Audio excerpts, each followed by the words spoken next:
Salut à toutes et à tous, chers internautes et abonnés de Congo Actualité Télévision. Bienvenue à ce nouveau numéro de votre rendez-vous quotidien. Mais avant de poursuivre notre entretien, si c'est la première fois pour vous de nous suivre, ou soit vous avez l'habitude de nous suivre, mais vous n'êtes pas encore abonné à notre chaîne, nous vous prions de vous abonner massivement, de liker la vidéo et de la partager partout. Aujourd'hui, nous allons parler insécurité dans la ville-province de Kinshasa. Dans la ville de Kinshasa, nous vivons déjà dans une insécurité due au phénomène Kuluna, que nous connaissons tous. Le phénomène Kuluna où l'on voit les jeunes délinquants s'apprendre aux paisibles citoyens en blessant, tuant, ravissant, extorquant le bien d'autrui. Mais depuis un certain temps, il a été constaté dans la ville de Kinshasa les enlèvements, les kidnappings, ce qui a provoqué une psychose généralisée, une panique collective et totale, dit aux enlèvements en cascade dans le taxi-bis, et même sur la moto. La police nationale congolaise a mis la main sur un échantillon de ces criminels et qui ont été présentés au public devant le vice-premier ministre et ministre de l'Intérieur, son Excellence Peter Kazadi, dont certains sont passés aux aveux, ont été présentés ou déférés devant la justice. Nous avons vu un procès qui a été organisé de toute urgence et le verdict est tombé hier. Ils ont été condamnés à la peine de mort. Certains d'entre eux ont été condamnés à la peine de mort, d'autres ont été condamnés à des peines d'emprisonnement de 10 ans, et voire plus. Une décision que toute la population congolaise a saluée. En tout cas, nous avons salué cette décision. Nous avons salué ce verdict, cette décision de justice qui a été rendue à l'encontre de ces délinquants. Parce que ce n'est pas normal. Ce n'est pas normal. On se demande même qu'est-ce qu'on doit faire. Qu'est-ce qu'on doit faire dans la ville de Kinshasa? Déjà, il y a l'insécurité partout. À l'est du pays, n'en parlons même pas. Et à l'est de la ville de Kinshasa, dans l'ex-province du Bandundu, précisément à Kwamut, avec le phénomène Mobondo, il paraît que ce phénomène s'est étendu même jusque dans la ville de Kinshasa, plus précisément dans la commune de Maluku, au plateau de Bateke. Si vous allez dans la commune de Lansele, à partir du quartier Air Fox jusqu'à Kinkole, il y a un surpeuplement, une croissance démographique exponentielle inimaginable.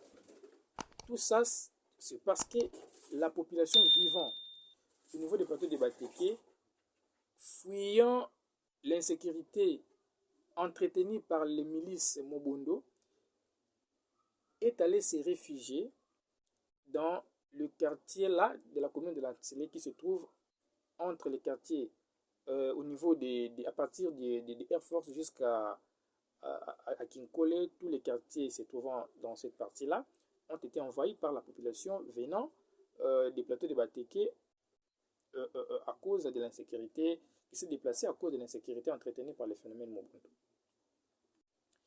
Déjà, comme je viens de le dire au tout début, à l'entame de notre entretien, que depuis longtemps, depuis belle lurette, nous vivons dans l'insécurité ici de la ville de Kinshasa à cause de ces jeunes délinquants qu'on appelle Kuluna. Et maintenant, même pour se déplacer, devient un problème avec les enlèvements. Il paraît même qu'ils ont changé de méthode d'opérer. Parce qu'ils ont constaté que la population est maintenant vigilante. Ils ont changé de méthode. Ils commencent à se présenter avec des mandats d'amener. Vous présentez avec un mandat d'amener, alors que nous savons qu'un mandat d'amener, c'est la suite des 2 mandats de comparution, des 2 convocations. Lorsqu'on vous envoie le mandat de comparution par l'officier du ministère public, vous ne vous présentez pas. on vous lance encore un autre mandat de comparution. Vous ne vous présentez pas. Et après, maintenant, on va vous lancer le mandat d'amener pour vous prendre par la force. Et ce mandat d'amener doit contenir votre nom. Mais ces gens-là se présenteront devant vous avec un mandat d'amener qui n'a aucun nom du magistrat ayant délivré ce mandat d'amener, qui ne contient même pas les noms de la personne à qui ce mandat est adressé. Alors, ceux qui ne savent pas, ceux qui sont ignorants, ils tombent dans des pièges comme ça. Ils tombent dans des pièges comme ça. Et lorsque on enlève les gens, il y en a ceux qui les font pour le trafic d'organes, bon, malgré que le ministre, le ministre de la communication porte-parole du gouvernement, son excellence Patrick Mouyaya, a dit qu'il n'y a pas de trafic d'organes dans notre pays, précisément à Kinshasa. Mais nous avons des images, mais que nous ne voulons pas balancer ici pour des raisons de sensibilité. C'est tellement cruel que nous ne pouvons pas les balancer ici. Alors, où se passent tous ces actes-là, tous ces faits-là que nous voyons à travers des images, des vidéos qui nous parviennent. S'il n'y a pas de trafic d'organes humains à la ville de Kinshasa. Certainement, il y en a, parce que même dans la déclaration, lorsque un des kidnappeurs est passé aux aveux, il a dit qu'ils vendent des organes humains. Alors, pourquoi le ministre ou la police ne confirme pas cette thèse, ou le ministre nie carrément cela? Enfin, on procède au trafic d'organes humains. Ici, là, il y a ceux qui les font dans ce but-là. Il y en a aussi ceux qui les font, non pas dans le but de trafiquer les organes humains, mais ils les font juste pour avoir de l'argent. Ils vont vous extorquer, ils vont vous droguer, ils vont vous extorquer vos biens, vous ravir vos biens, ils vont vous frapper même. Et d'autres, ils vont vous retenir. Ils cherchent les numéros d'un membre de votre famille, on contacte votre famille à travers ces numéros-là, et on exige la rançon. Donc, si vous ne nous donnez pas X montant, en tout cas, nous allons exécuter l'un de vous qui se trouve entre nos mains, qui se trouve détenu avec nous, qu'on détient ici. Et donc, vous êtes obligés, peu importe les montants qu'ils exigent, vous êtes dans l'obligation de trouver ces montants-là pour envoyer au kidnappeur de telle sorte que l'un de vous soit relâché. Des choses comme ça. C'est vraiment anormal. C'est anormal dans la vie de Kinshasa. Il y a des enfants qui vont à l'école, il y a des gens qui partent chercher de quoi nourrir leur famille. Et c'est possible qu'ils tombent dans ce genre d'embuscade. En tout cas, il fallait que les autorités s'impliquent pour mettre fin à ça. Heureusement, nous avons vu ces gens-là qui ont été arrêtés, parce qu'ils ne sont pas les seuls, il y en a d'autres qui ne sont pas encore arrêtés. Ceux qui ont été arrêtés, ce n'est qu'un échantillon, mais ils ont été déférés devant la justice, ils ont été condamnés à mort, d'autres ont été condamnés à peine de servitude pénale, et c'est ce que la population congolaise salue. Mais toujours dans le cadre de l'analyse, nous nous posons des questions. Parce que si vous regardez un peu l'attitude de se prévenir lors du procès, leur indifférence par rapport à ce qui se passe, par rapport à la situation dans laquelle ils se trouvent, ça laisse croire qu'il s'agirait d'un coup monté. En tout cas, je ne confirme pas, mais nous sommes en train de réfléchir, nous analysons.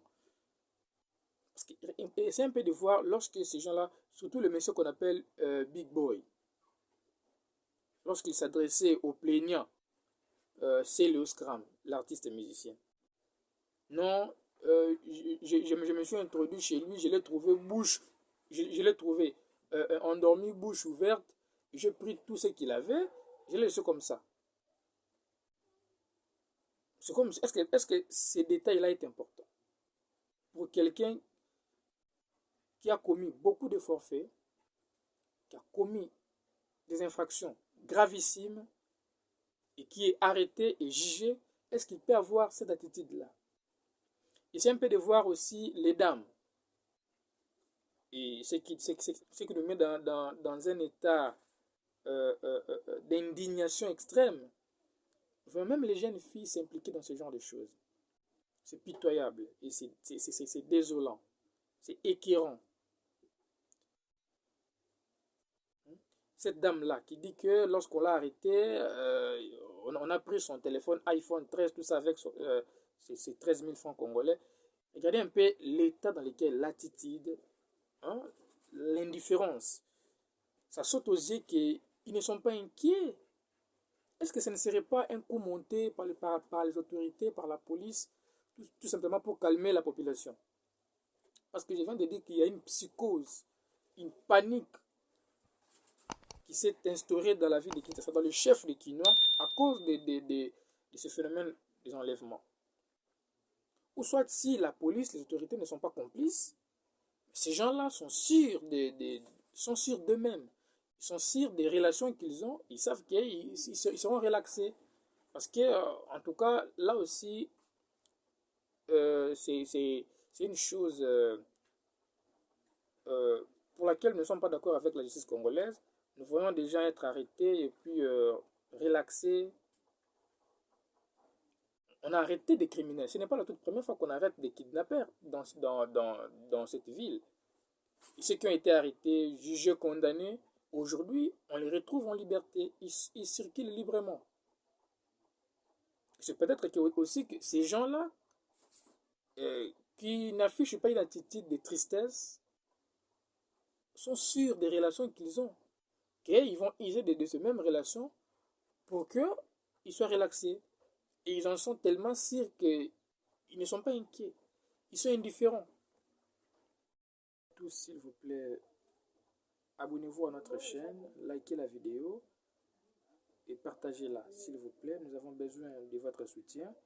Et l'unique moyen de nous soutenir pour le moment, c'est de vous abonner à notre chaîne. Abonnez-vous, likez et partagez la vidéo, s'il vous plaît. Alors, nous pensons quant à nous que la justice doit réellement appliquer, doit vraiment appliquer cette peine prononcée à l'encontre de ces délinquants. La peine prononcée à leur encontre doit leur être appliquée. Cela va rassurer un peu la population. Et cela, parce que la peine en droit pénal, la peine, la sanction a plusieurs fonctions. Et parmi lesquelles il y a la sanction correctrice. La peine a une fonction correctrice. C'est-à-dire, lorsqu'on applique la peine à quelqu'un, cette peine-là doit corriger la personne. Prochainement, elle ne va plus refaire la même chose. Soit, avant de la refaire, la personne doit beaucoup réfléchir. Elle va beaucoup réfléchir avant de faire ça parce que elle pense à la peine qu'elle a subie. Elle va penser à ça. Et parce que c'est une peine de mort, on doit les exécuter. Parce qu'eux aussi ont tué les gens. Il suffit de voir le vidéo. Il suffit de voir le vidéo lorsqu'ils sont en train de greffer les organes de leurs victimes. Bon, la police congolaise ne confirme pas cette hypothèse, cette thèse. Le ministre de la Communication aussi, porte-parole du gouvernement, n'a pas confirmé cela. Mais alors que si nous suivons la vidéo avec où le messie, l'un des kidnappeurs, est passé aux aveux, il y a une sorte de contradiction entre les propos de la police et du ministre et de ces kidnappeurs-là. Alors,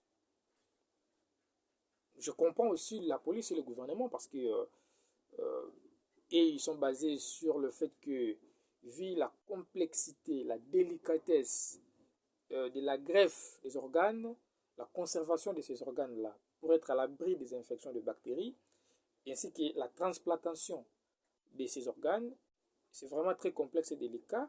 Et donc, voilà pourquoi cette thèse est écartée. Mais nous avons des vidéos, où l'on voit les gens, ces gens-là en train de déchirer, d'ouvrir complètement les ventres d'une personne et en train de chercher à l'aide de machettes, à l'aide des objets contondants, des organes humains pour aller les vendre. On ne sait pas. Alors, imaginez-vous un peu, mettez-vous un peu à la place des familles qui ont perdu les leurs. Ils sont sortis en bon état, ils ne sont plus rentrés jusqu'à aujourd'hui. Ils n'ont reçu aucune nouvelle de là où se trouvent les leurs jusqu'à aujourd'hui. Ils n'ont aucune information sur ça. Donc ils savent certainement que l'un de leurs qui est parti, qui a disparu, n'est plus en vie. N'est plus en vie. Donc certainement il était tombé entre les mains de ces criminels. Il faut les appeler ainsi parce qu'il y a un jugement les reconnaissant en tant que tel qui a été rendu hier. Ils sont des criminels.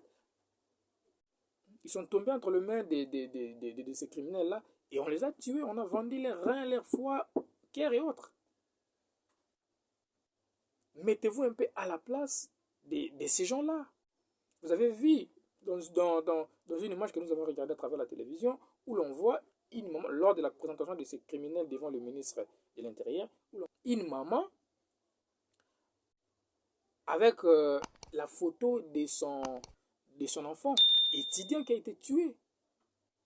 Et au procès de ces criminels, on a vu un monsieur militaire s'amener avec la photo de sa défunte fille qui a été tuée par les criminels qui étaient présents. Donc le monsieur a retrouvé le corps de sa fille démembré. Démembré. On a coupé certains organes de sa fille dont on ne peut pas citer les noms ici pour des raisons de sensibilité. Et pour quelles raisons ils ont fait ça? Si ce n'est pour aller les vendre. Si ce n'est pour aller les vendre. Donc, ces gens-là doivent vraiment subir la sanction. Ils doivent être sanctionnés parce que la peine prononcée à leur encontre, c'est la peine de mort. Alors, ils doivent subir cette peine-là. Vu le caractère correcteur de la peine, les autres qui ne sont pas encore arrêtés, sur qui on n'a pas encore mis la main, auront peur de continuer dans cette forfaiture. Ils auront peur de continuer dans ça. Avant de le faire, ils vont réfléchir plusieurs fois.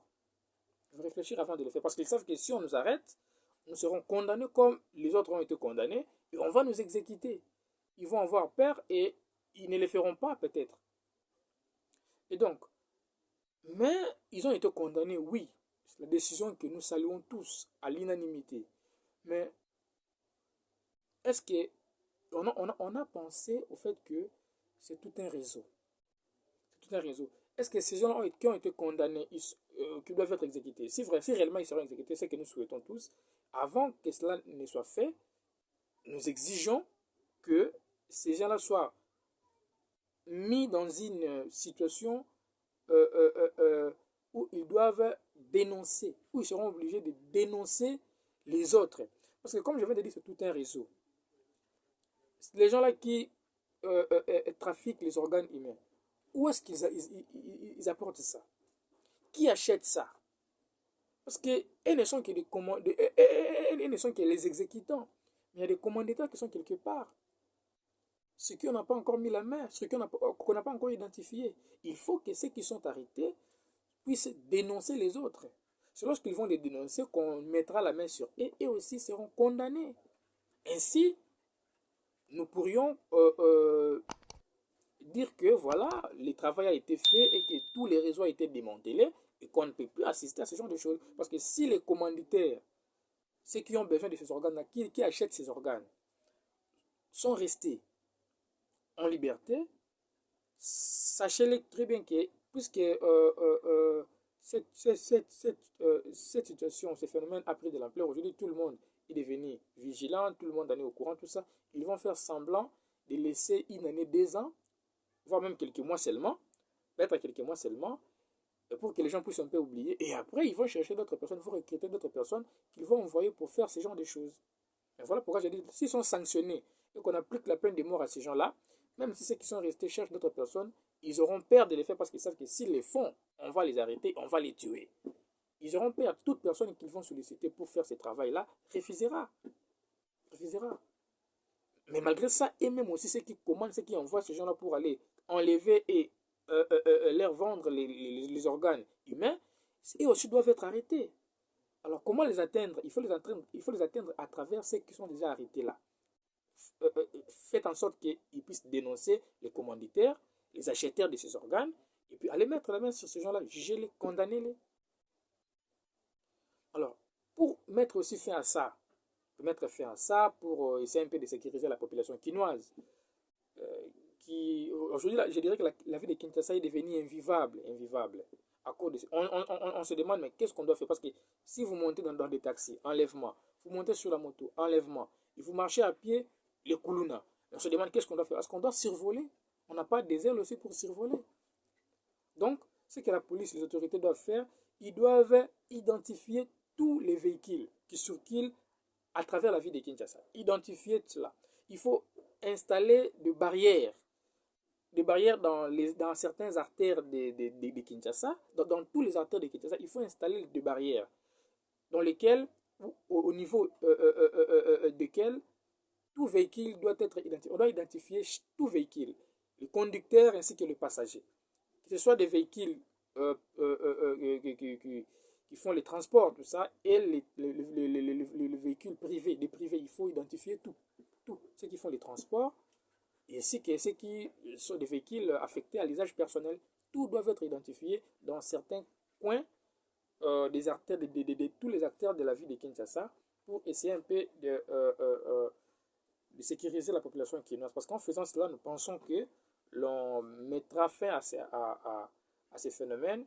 Ainsi, les Quinois circuleront librement à travers la ville de Kinshasa. Donc voilà, nous sommes arrivés à la fin de notre entretien. Mais je rappelle encore, pour ceux qui ne sont pas encore abonnés, prière de s'abonner, abonnez-vous à notre chaîne, likez, partagez la vidéo, parce que ce n'est que comme ça que vous allez nous aider à continuer dans cette œuvre qui est conçue uniquement pour vous. Alors, pour évoluer, pour continuer, nous avons besoin de votre aide.